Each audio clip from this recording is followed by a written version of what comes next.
For a better control of your data, you may want to import them into a spreadsheet. I will show you how to do it with Google Sheets. You have two ways to do it.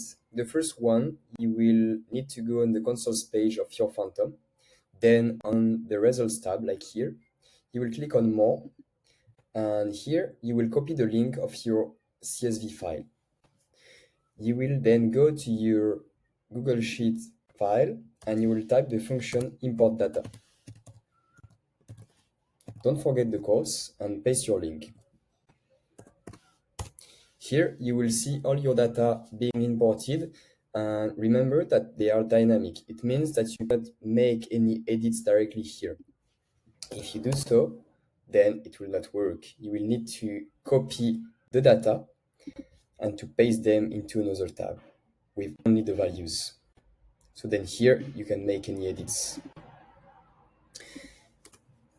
Also, what's good with this function is that every time your Phantom will process, the new data will be added at the end of the table.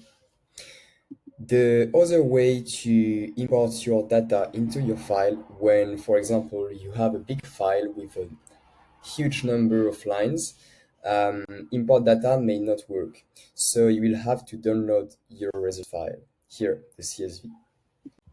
I will import it into my Google Sheets.